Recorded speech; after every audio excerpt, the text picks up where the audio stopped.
سامعین مجلس، ناظرین مجلس، ذاکرین مجلس کے مرحومین کے لیے، بالخصوص بانیان مجلس کے جملہ مرحومین اور محمد و آل محمد کے چاہنے والے وہ مرحومین جن کا فاتحہ پڑھنے والا کوئی نہیں، ایک سورہ فاتحہ۔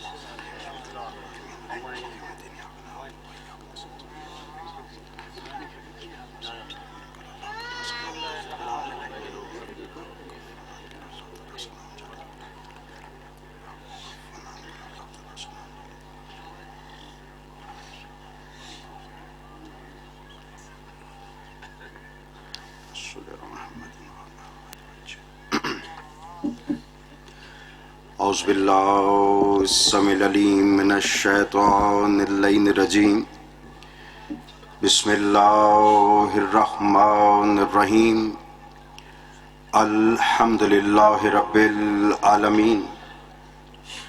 تمام حمد ہے اس ذات واجب کے لیے جو ہر حمد کے لائق ہے۔ درود و سلام ان ہستیوں پر جن کو خلق کرنے والا ان کو خلق کرتے ہی خود درود میں مصروف ہو گیا۔ اما بعد فقط قال تبارک و تعالی فی حدیث قدسی، یا محمد ربک یحب علی فاسجد صلوات۔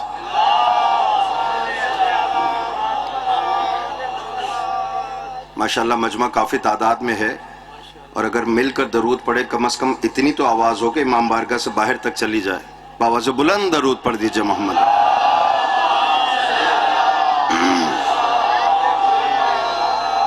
مجھ سے بہتر، مجھ سے پہلے پڑھ چکے، مجھ سے بہت بہتر میرے بعد ممبر پہ موجود ہیں، اور ان بہترین کے درمیان میں ممبر پر حاضر اس لیے ہو گیا ہوں تاکہ در بطول کے جارو کشوں میں اپنا نام لکھوا سکوں۔ محترم سامعین، یہ ذکر جو آپ اور ہم کر رہے ہیں اور سن رہے ہیں، یہ ہماری بساط سے باہر ہے۔ یہ ہمارے قسمت میں جو لکھ دیا گیا اس پر ناز کریں۔ اس کی وجہ یہ ہے کہ کل کے ذاکر اور تھے، آج کے اور ہیں، کل کے اور ہوں گے۔ کل کے سامع اور تھے، آج کے سامع اور ہیں، کل کے اور ہوں گے۔ لیکن ممبر حسینی کی قسم، جن کا ذکر ہے کل بھی انہی کا تھا، آج بھی انہی کا ذکر ہے، کل بھی انہی کا رہے گا۔ اس کی وجہ یہ ہے کہ آپ اور ہم آدم کے بعد ہیں، جن کا ذکر ہے وہ آدم سے پہلے کے ہیں۔ توجہ ہے نا؟ اور یہ وہ ہستیاں ہیں جن کے صدقے میں آدم کو خلافت مل رہی ہے، اور اللہ آدم کا پتلا بنا کر آواز دے کر کہہ رہا ہے کہ دیکھو جب میں اس میں اپنی روح پھونک دوں تو سب سجدہ کرنا۔ سب نے سجدہ کیا الا ابلیس۔ یہ ممبر کے صدقے میں بچے بھی سارے واقعات سے واقف ہیں۔ چند جملے آپ کے حوالے عقیدت کے، ممبر بھائی کے حوالے۔ جب میں حکم دوں اپنی روح اس میں پھونک دوں تو سجدہ کرنا۔ سب نے سجدہ کیا الا ابلیس۔ صرف ایک چودھری تھا جو اکڑ گیا، اس نے کہا تجھے سجدہ کروں گا، زمین کے چپے چپے پہ سجدہ کروں گا، جتنی مرضی عبادت کروا لے، تو عبادت کے لائق ہے، تو سجدے کے لائق ہے، تو رکوع کے لائق ہے، لیکن تیرے علاوہ کسی کو سجدہ نہیں کروں گا۔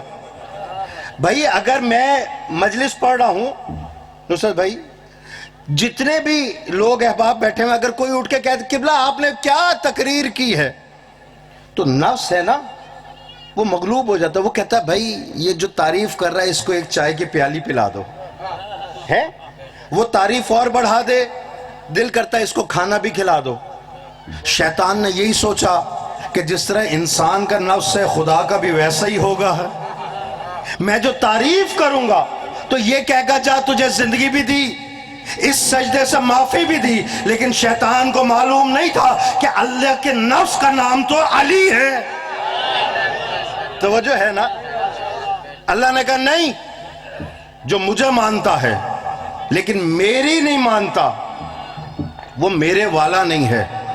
اللہ نے اس کو نکال کے کہا تو رجیم بھی ہے، تو لعین بھی ہے، تو مردود بھی ہے۔ میری محفل سے نکل جا. میں جملہ آپ کے حوالے کرنے لگا ہوں, دامن وقت میں گنجائش نہیں کہ بات کو طول دے سکوں. اب اسی کا نمائندہ بن کر محمد مصطفیٰ دنیا میں آ گئے. اللہ نے آواز دے کر کہا, میں نے اپنی محفل میں ایک خلیفہ کا اعلان کیا تھا, اور اسی محفل میں ایک نے میری بات نہیں مانی تھی. میں نے اسے نکال کے کہا تھا کہ جو مجھے مانے لیکن میری بات کو نہ مانے وہی تو شیطان ہوتا ہے. محمد مصطفیٰ اسی کا پریکٹیکل تو نے کر کے زمین پہ دکھانا ہے. کہا یا رب العزت, وہاں تو فرشتے بھی موجود تھے, شیطان بھی موجود تھے, تیرا اعلان بھی موجود تھا, اب میں کیا کروں؟ کہا تجھے کرنے کی ضرورت نہیں ہے, پہلے اور آخری حد سے واپسی پہ پلان کا ممبر بنا, ممبر پہ کھڑا ہو جا, سوالات کے مجمع میں علی کو ہاتھوں پہ اٹھا کے من کنت مولا ہو فہذا علی مولا کی صدا لگا کے بتا دے, جس نے علی کو مولا مانا صفت فرشتہ ہو گیا, اور جس نے صرف سوچا ہے مثل شیطان نکال دے محفل سے. توجہ ہے نا؟ میں شکر گزار. یاد رکھیے گا یہ مقام کیسا مقام تھا کہ جہاں نبی کی رسالت داؤ پر تھی, کہ اگر میں یہ اعلان نہ کروں تو اللہ کہتا ہے کار رسالت انجام دیا ہی نہیں. میرے بھائی کی آمد پہ بواز بلند درود پڑھ دیجئے. توجہ ہے کہ نہیں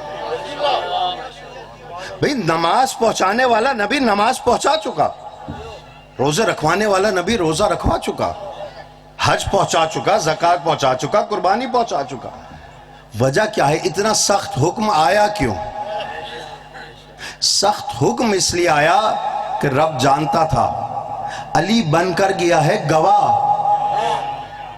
خدا کی خدائی کا بھی, رسول تیری رسالت کا بھی, اور ہر ایک سے لڑائی مول لے لینا, اپنے گواہ سے لڑائی نہ کرنا. اب یاد رکھیے گا, مجھے بتائیں تو صحیح, نبی وہ نبی ہے جو نمازیں پہنچا چکا, روزے پہنچا چکا, حج پہنچا چکا. اللہ کہتا ہے اگر یہ اعلان نہ کیا, کار رسالت انجام دیا ہی نہیں.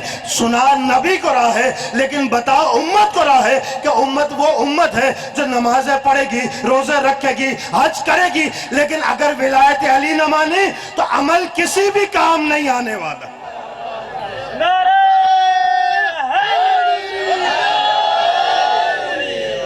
اور علی تو وہ علی ہے جس کا قصیدہ تو بڑے بڑوں نے پڑھا ہے, بڑے بڑوں نے پڑھا ہے. بھئی کوئی عام مجمع میں سے شخص تعریف کر دے تو لوگ کہیں گے اچھا لگ گیا ہوگا کوئی جملہ, ٹھیک ہے.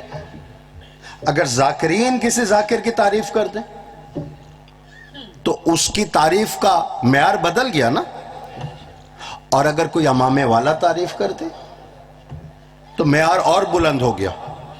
اور صحابہ کسی کی تعریف کر دیں, جملہ میرا ضائع نہ جائے, تو معیار اور بلند ہو گیا نا. اور اگر اہل بیت مل کے کہہ دیں سلمان مننا اہل بیت, توجہ ہے کہ نہیں, تو معیار اور بلند ہو گیا نا. آؤ دیکھو تو صحیح, اللہ کی پہلی تعریف کی ہے خدا نے, محمد مصطفیٰ نے, اور پھر وہ جبرائیل تعریف کر رہا ہے, اور تعریف بھی کسی عام مقام پر نہیں. علی کی جنگ دیکھ کر, تلوار چلتی دیکھ کر, وہ آواز دے کر کہہ رہا ہے لا فتح الا علی. میں فضائل کے انہی جملوں پہ ممبر حوالے کر جاؤں گا, جو ابھی تک خاموش ہے, میں دعوت دینے لگا ہوں. کوئی جوان نہیں, کوئی بہادر نہیں سوائے علی کے. یہ کون کہہ رہا ہے؟ کوئی ایک صدی کا رہنے والا کہہ رہا ہے یا 2 صدیوں والا؟ نہیں, یہ وہ جبرائیل اعلان کر رہا ہے جس نے آدم کا پیکر بنتے دیکھا ہے. یہ وہ جبرائیل اعلان کر رہا ہے جس نے سفینہ نوح کو نجات ملتے دیکھی ہے. یہ وہ جبرائیل اعلان کر رہا ہے جس نے بطن مائی سے یونس کو نکلتے دیکھا ہے. مجھے بتاؤ تو صحیح, اعلان بھی عام اعلان نہیں ہے.